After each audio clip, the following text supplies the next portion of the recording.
Ok, então vamos lá. Bem, essa é uma sexta-feira de palestra, tratamento espiritual também, de assistência espiritual, e uma data histórica também, porque estamos reunidos na véspera daquela 18 de abril, então temos já a presença do nosso companheiro Rafael Pereira, da Allan Kardec, e vai tratar justamente sobre esse tema maravilhoso que é a doutrina, que hoje podemos participar sem sermos criminosos. Até 1949, praticar, seguir a doutrina espírita, você seria um criminoso perante o Código Civil. E a mensagem de abertura, não poderia deixar de ser, do meu ponto de vista, que é a regra áurea do livro Caminho, Verdade e Vida, a mensagem número 41, que é a síntese do que o cristianismo redivivo, a doutrina espírita sempre nos recomenda. Amarás o teu próximo como a ti mesmo. Jesus anotado por Mateus. E vamos ao comentário. Incontestavelmente, muitos séculos antes da vinda do Cristo, já era ensinada no mundo a regra áurea, trazida por embaixadores de sua sabedoria e misericórdia. Importa esclarecer, todavia, que semelhante princípio era transmitido com maior ou menor exemplificação de seus expositores. Diziam os gregos: não façais ao próximo o que não desejais receber dele. Afirmavam os persas: fazei como quereis que se vos faça. Declaravam os chineses: o que não desejais para vós, não façais a outrem. Recomendavam os egípcios: deixai passar aquele que fez aos outros o que desejava para si. Doutrinavam os hebreus: o que não quiserdes para vós, não desejeis para o próximo. Insistiam os romanos: a lei gravada nos corações humanos é amar os membros da sociedade como a si mesmo. Na antiguidade, todos os povos receberam a lei de ouro da magnanimidade de Cristo. Profetas, administradores, juízes e filósofos, porém, procederam como instrumentos mais ou menos identificados com a inspiração dos planos mais altos da vida. Suas figuras apagaram-se no recinto dos templos iniciáticos ou confundiram-se na tela do tempo em seus testemunhos fragmentários. Com o mestre, todavia, a regra áurea é a novidade divina, porque Jesus a ensinou e exemplificou, não com virtudes parciais, mas em plenitude de trabalho, abnegação e amor, à claridade das praças públicas, revelando-se aos olhos da humanidade inteira. Então, após essa mensagem belíssima sobre a regra áurea, elevando os pensamentos a Deus e Jesus, aos caravaneiros do bem, aos companheiros de jornada no plano espiritual, os trabalhadores desta humilde casa e de todo o movimento espírita amazonense, brasileiro. Agradecemos, Senhor, a Deus a oportunidade de estarmos reunidos em paz e liberdade nessa bendita doutrina que nos acolhe, que nos conforta, que nos encoraja. Que essa noite seja mais uma noite de grande aprendizado e as oportunidades sejam muito bem aproveitadas por todos nós. Ilumina nosso amigo e confrade Bartolomeu, que ele tenha uma jornada de paz, serenidade e muitas intuições. Que assim seja.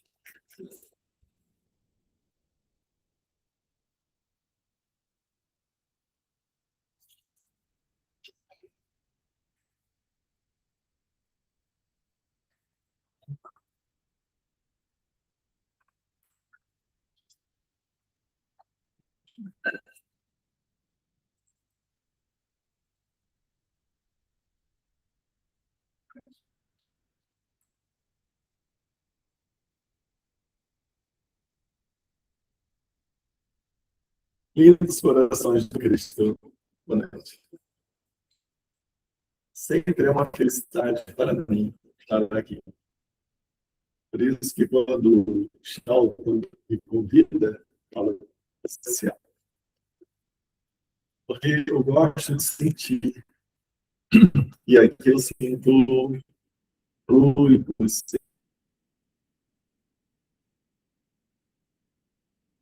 energias maravilhosas que me fazem, não só me fazem bem, pode ser que faz bem a todos que estão presentes e andam nos planos, visto que nós podemos até falar que poucos somos encarnados, mas eu sei, eu tenho certeza que muitos são os desencarnados.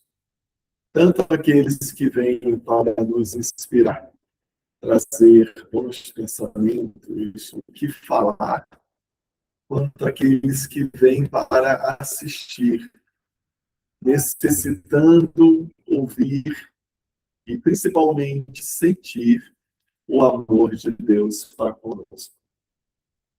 E esse sentir o amor é algo tão verdadeiro que o Charlton já foi aqui inspirado para trazer a lei de amor, a mensagem que ele trouxe, e ele já fez uma pincelada demonstrando que essa lei de amor não é segredo nosso, mas é algo que os emissários do Cristo já vinham trabalhando nos diversos países, nas diversas religiões.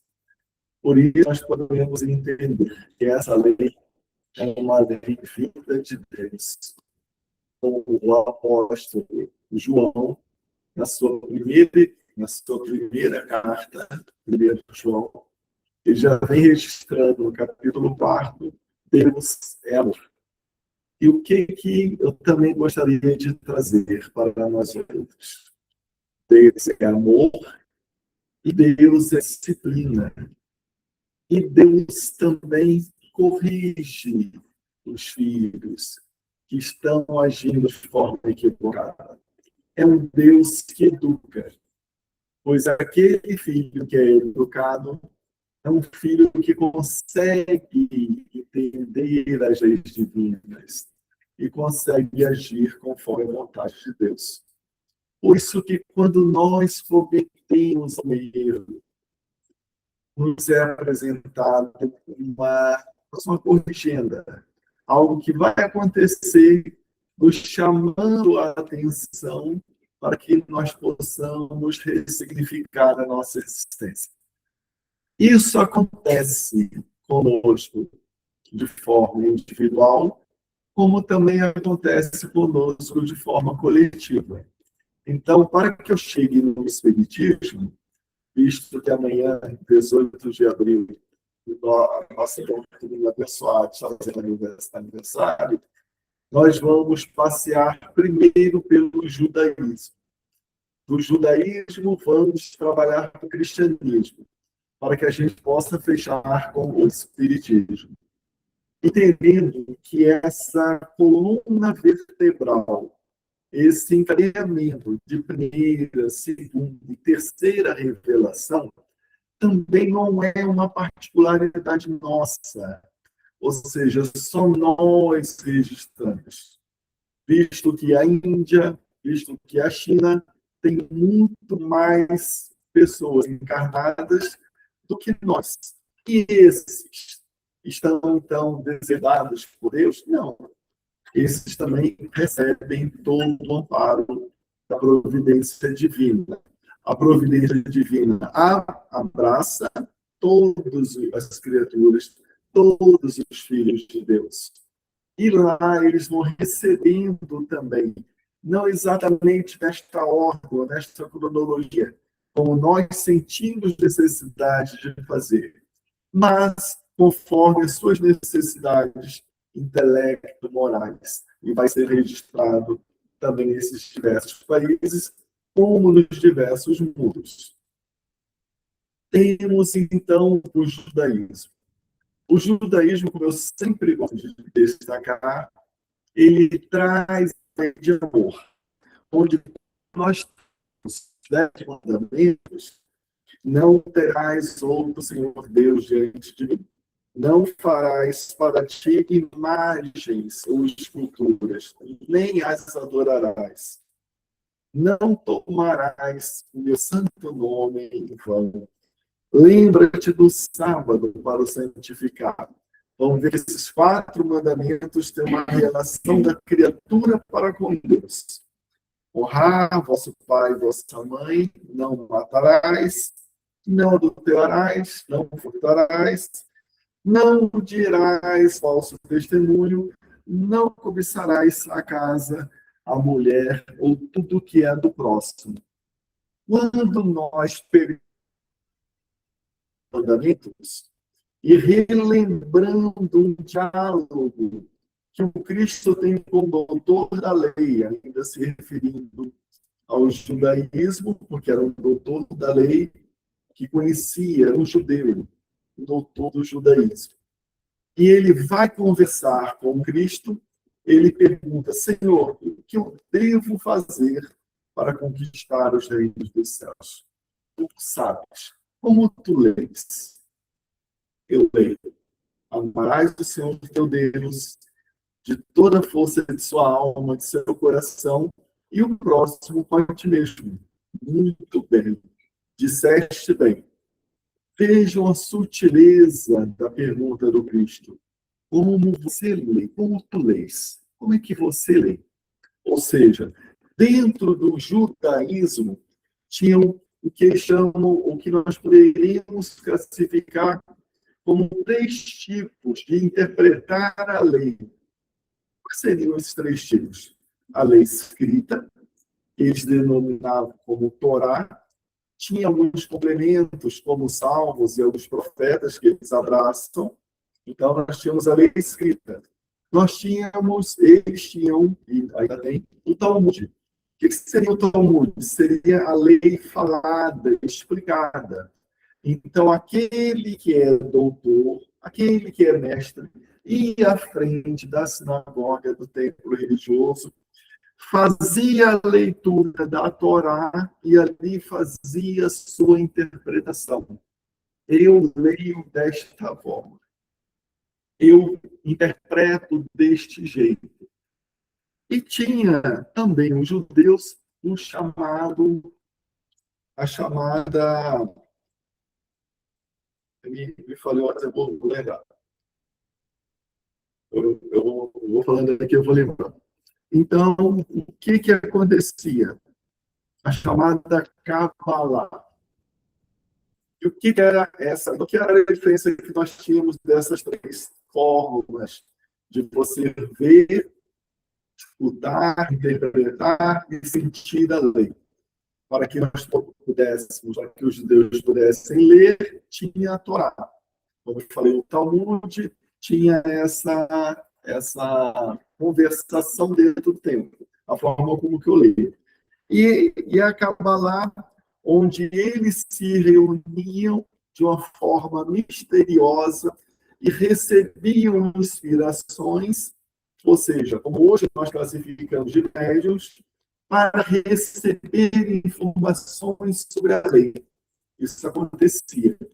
Mas dentro do judaísmo existiam os iniciados, aqueles que tinham certas informações. Outros que não eram os iniciados não tinham determinado conhecimento. Bartolomeu, como que você poderia fundamentar essa situação? Vamos lembrar agora do diálogo de Jesus para com Nicodemos. Quando Nicodemos faz uma pergunta semelhante: o que eu devo fazer para conquistar o reino dos céus? Há necessidade que renasça. Como renascer? Como posso eu voltar para o ventre de minha mãe? Você é mestre em Israel e não sabe dessas coisas? Ou seja, para você ser mestre, você foi um dos iniciados. E sendo um dos iniciados, você deveria ter condições de entender as coisas celestiais, a comunicabilidade com o plano invisível e diversas outras formas que a providência divina utiliza para nos despertar, aumentar a nossa sensibilidade, fazer com que realmente possamos compreender tal qual Tomé. Nós vemos, nós sentimos, isso nos transforma. Então, aquele que dentro do Espiritismo participa de uma mente única, se eu perguntar para ele, você acredita em espíritos? Você acredita no mundo espiritual? Você acredita na sobrevivência da morte?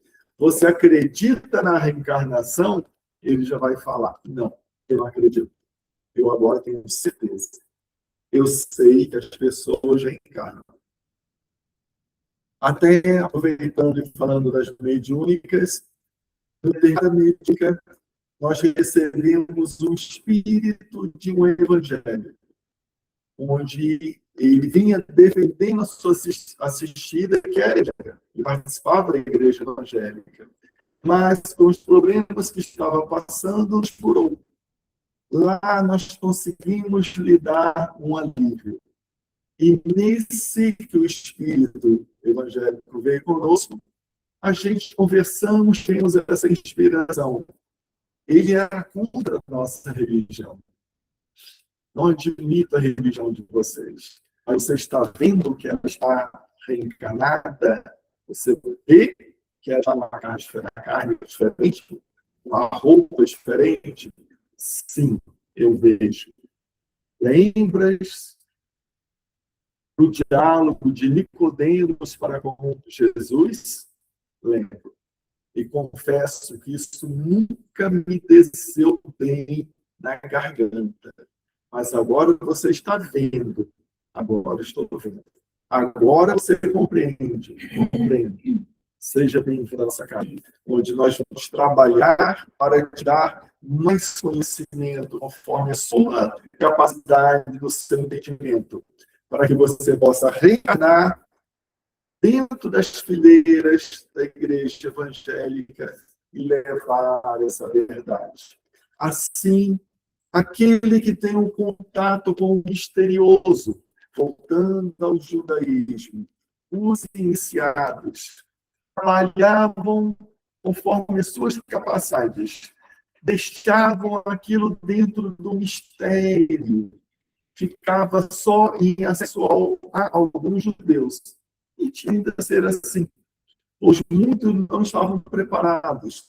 Eles faziam uma sessão prévia, somente acima de 40 anos de idade, somente os casados, somente aquele que participava de forma veemente dentro do judaísmo. Temos tudo isso.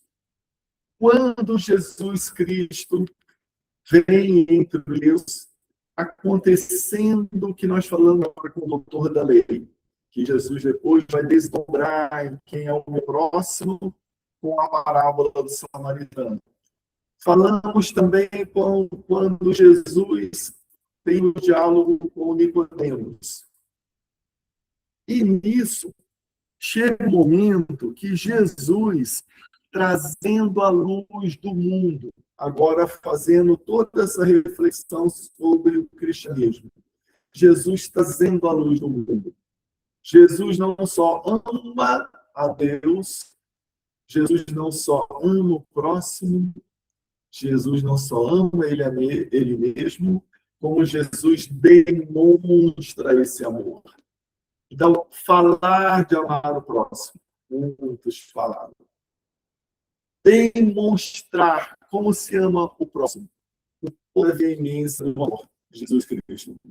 E Jesus Cristo, quando ele sobe ao monte para trazer as bem-aventuranças, ele vai consertando o que algumas interpretações eram feitas de forma errônea dentro dos tempos religiosos. Por exemplo, quando Jesus fala, está descrito em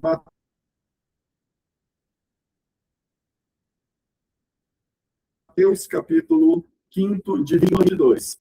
Jesus fala dessa forma: ouviste o que foi dito aos antigos, vejam a sutileza da palavra. Ouviste. Ou seja, quando está escrito, alguém foi no templo e falou, ouviste o que foi dito aos antigos. Não matarás. Eu, porém, vos digo que todo aquele que irá contra o seu irmão estará sujeito ao julgo. Eu dou a minha interpretação da lei. Ouviste o que foi digo aos antigos, não adulterarás. Eu, porém, vos digo que todo aquele que olhar para a mulher com uma intenção impura já adulterou. Eu vos digo. Lembra que a gente estava falando da palavra escrita, da palavra das verdades faladas e das verdades sentidas do judaísmo. Agora nós estamos entrando com esse mesmo conceito dentro do Chico, onde Jesus vai trazendo a contribuição de um ser crístico que ele era. Eu vos digo, vocês ouviram dessa forma, eu vos digo. Ouviste o que foi dito aos antigos, não jurarás falso testemunho. Eu, porém, vos digo, não jureis de forma alguma, sendo que é assim, seja assim, o que é não, seja não. Agora, vejam bem que coisa interessante. Ouviste o que foi dito, amarás o teu próximo e odiarás o teu inimigo. Odiarás o teu inimigo. Se a gente procurar no Antigo Testamento de forma cuidadosa, não tem isso escrito no Antigo Testamento. Amarás o teu próximo e odiarás o teu inimigo. Não tem escrito isso. Ou seja, era uma interpretação que era falada. E o Cristo corrige. Eu, porém, vos digo, amai os vossos inimigos e orai pelo que os perseguem. Então, corações, vejam que dentro do judaísmo tinha essa questão que era escrito, o que era falado, o que era sentido. Quando nós chegamos no cristianismo, o cristianismo, Jesus já dá um aperfeiçoamento de tudo isso. Jesus vem trazendo agora a exemplificação da lei, resgatando toda a verdade do judaísmo e trazendo a verdadeira interpretação da lei. E demonstrando isso.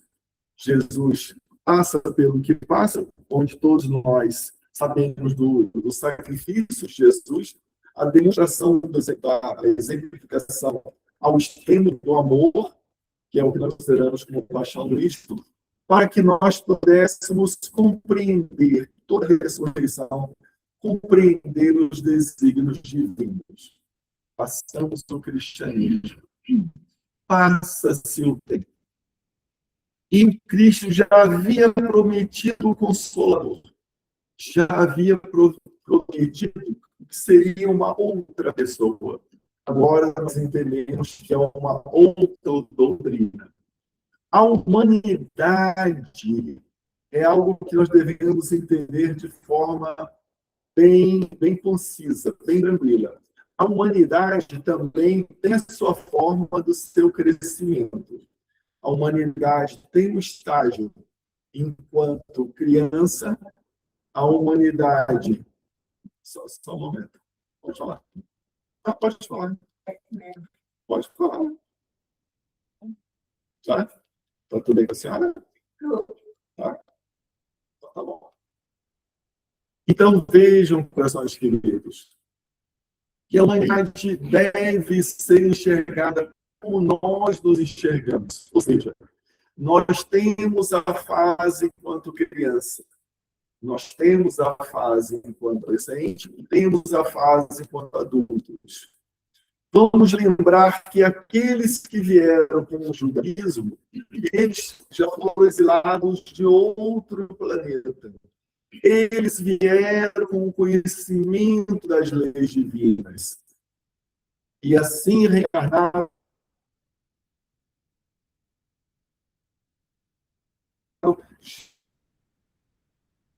estavam que o judaísmo trazia. Depois, todos aqueles que vieram encarnaram junto com Jesus Cristo. A providência divina fez todo um planejamento. E dentro desse planejamento, haviam os que tinham necessidade de reencarnar junto com Moisés. Haviam os que tinham necessidade de reencarnar junto com Jesus Cristo. E os 12 apóstolos, todos eles judeus, não vieram por acaso. Eles foram preparados no mundo espiritual. Tinham todo o preparo, tinham conhecimento, faziam parte de uma hierarquia espiritual. Não comparável com Cristo. Ele era o único ser crístico. Mas eles tinham o seu conhecimento para poder colaborar com êxito e fazer o que fizeram. Chegamos agora em 18 de janeiro. O que acontece nesse momento? A humanidade já está em condições. A humanidade do passo atingiu agora a maioridade espiritual. A humanidade já está em condições de receber a doutrina espírita. A providência divina trabalha no plano espiritual, determinando todos que viriam a reencarnar. Onde o Denis Arrivai, o nosso Allan Kardec, é chamado, você será o plano A. E nós temos o que seria o plano B, o plano C, porque a providência divina não vai depender somente de um homem. O plano A só existiu no momento de Jesus Cristo, porque era um ser crístico, não tinha como errar. O ser crístico não erra. Mas no caso de Allan Kardec veio reencarnar e junto com Allan Kardec vem uma pleiade de espíritos para estar em carne com aqueles que ficariam no plano espiritual para dar todo o suporte para que a terceira revelação tivesse êxito. Então, vejam o cuidado que a providência divina tem para a coletividade, para a humanidade, para que tudo corresse da melhor forma. Vejam que, por exemplo, nós, aqui, para que nós possamos fazer uma mediúnica, o que nós fazemos? Livro dos Médiuns, preparo, mediúnica. Isso aí é uns 5 anos. Em torno de uns 5 anos, para a gente chegar na mediúnica. Naquela época não existia o livro dos médiuns, não existia o livro dos espíritos. Depois que foi surgir o livro dos espíritos, o livro dos médiuns, toda a doutrina consolidada, não existia. No entanto, esses foram preparados no plano espiritual, para que pudessem vir aqui já preparados, para que pudessem dar todo o suporte necessário para que Kardec tivesse êxito na sua missão. Para que ele pudesse, para que as suas ideias pudessem ter eco entre a humanidade daquela época e pudesse ter o suporte. Toda a organização governamental foi trabalhada para receber essa obra. A Igreja Católica foi trabalhada para admitir essa obra. Foi feito toda uma manifestação do mundo espiritual para os encarnados, porque a humanidade chegara na sua maioridade espiritual e necessitava dessa obra libertadora. Aí nasce o Espiritismo. E o Espiritismo nasce não somente como fruto do esforço da providência divina enquanto desencarnados, mas também a humanidade encarnada. Porque nós, homens, aqui os encarnados, enquanto estamos encarnados, devemos fazer a nossa parte na hora da criação. E a humanidade já tinha livros, já tinha conteúdo filosófico para aceitar, acatar aquelas ideias que já estavam sendo trabalhadas pela humanidade, pelos sábios, há muito tempo. Vamos citar aqui o exemplo da 909, quando Kardec faz a pergunta: o que devemos fazer, nós que estamos encarnados, para que possamos nos libertar das nossas imperfeições? Faça o que eu faço. Desculpa. Conhece-te a ti mesmo. E o Kardec, quando ele recebe essa conhecimento de ti mesmo, ele fala assim: a humanidade, nós já conhecemos essa máxima. Ou seja, a humanidade já tem esse conteúdo, já tem esse conhecimento. Esse conhecimento é consolidado entre nós, já é fruto do nosso esforço, nós já conhecemos isso. A questão é como fazer isso. Aí Santo Agostinho vai fazer todo o ensinamento da 919A, explicando o que ele tinha feito. Ou seja, o que eu quero destacar aqui? Que a humanidade já tinha trabalhado, a humanidade já tinha todo o conhecimento para que o Espiritismo pudesse nascer de uma terra que fosse fértil. E ali a poder dar frutos como verdadeiramente aconteceu. Passamos agora os séculos. Passamos um século e meio, mais ou menos. 160 anos, alguma coisa assim. A carta vai fazer a conta para mim ali. 2026 menos 1865. Se não me engano, dá 161 anos. Passamos por todo esse período, né? Passamos 161 anos. A humanidade já tem o Espiritismo. Fruto do investimento da providência divina em nossas vidas. Fruto do conhecimento da humanidade quando encarnados. Agora vem a questão. E nós? Nós, seres imortais, o que nós estamos fazendo de diferente tendo este conhecimento? Tendo todo esse material nas nossas mãos, tendo a certeza da imortalidade da alma, tendo a certeza que, ao sair deste corpo, nós vamos estar diante de nossas consciências. O que nós estamos fazendo? Dentro de uma casa espírita tão maravilhosa como é essa, o Bezerra. O que nós estamos fazendo diferente? Nós estamos levantando com aquela vontade de vir aqui e fazer a transformação necessária dentro dos nossos corações, fazer com que a nossa luz brilhe. Porque se nós trabalharmos isso dentro de nós, entendendo toda a proposta do Espiritismo, entendendo o quanto a providência divina mobiliza o plano espiritual, o quanto a providência divina mobiliza os encarnados, para que, por exemplo, para nós chegarmos aqui, enquanto encarnados, houve toda uma logística do plano espiritual, para que nós pudéssemos chegar aqui. Só tinha algo que era diferente, muito importante para a nossa chegada aqui, a nossa vontade, a nossa boa vontade.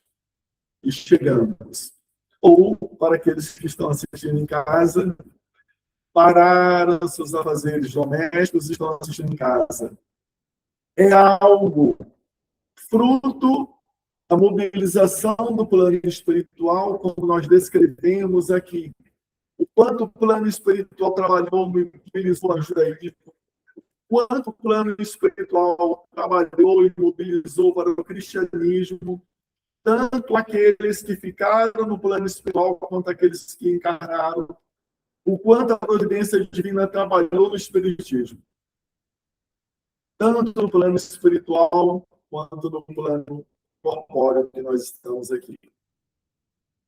E da mesma forma, a providência divina trabalha até hoje, dentro da vida de cada um de nós, para que nós pudéssemos ter certeza de tudo isso que aconteceu, tudo que foi descrito foi trabalhado com a humanidade. Tudo que está sendo descrito também é trabalhado dentro da vida de cada um de nós, esperando que nós possamos fazer a nossa parte, que é consolidar o reino de Deus em nossos corações. A partir do momento que nós conseguimos verdadeiramente este feito, o trabalho aparece. As pessoas que necessitam dessa luz aparecem. A renovação do centro espírita acontece, porque não é uma obra nossa, é uma obra de Jesus. Ainda mais este centro sendo Bezerra de Menezes. Nós entendemos que vem da esfera superior, depois alguém daqui poderia dizer algo assim, mas é uma percepção minha. É algo que vem da equipe de Bezerra de Menezes, para que possam fazer trabalhos maravilhosos. Quando a gente vê toda essa história de o quanto a providência divina trabalha nos dois planos, nós devemos sempre refletir o quanto a providência divina está trabalhando dentro de mim, o quanto a providência divina está pesando, está investindo de forma pródiga, de forma sem mensurar, mas trabalhando, esperando que cada um de nós, por nossa vontade, possa fazer brilhar a nossa luz. Para que cada vez que nós possamos lembrar 18 de abril, o Espiritismo se consolidou aqui na Terra, nós possamos também relembrar o momento do Cristo, o momento do judaísmo, e no momento dentro de cada um de nós, onde a providência divina sempre investiu na humanidade, tem uma logística maravilhosa, perfeita, para trazer todos que estão necessitados em determinado local, pois ali existe o encarnado que é seguidor, é discípulo do Cristo. Ali existe um encarnado que todo conhecimento e as bênçãos de nosso Senhor.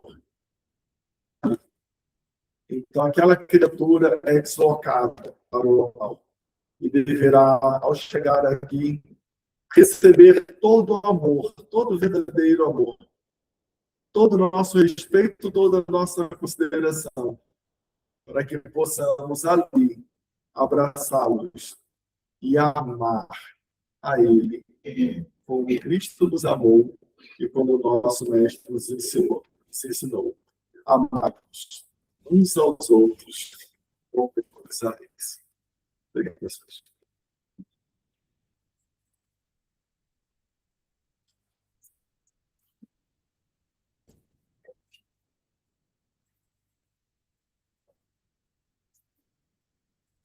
Bem, agradecemos ao nosso irmão. Queríamos saber se alguém tem alguma pergunta, alguma colocação antes da prece de encerramento.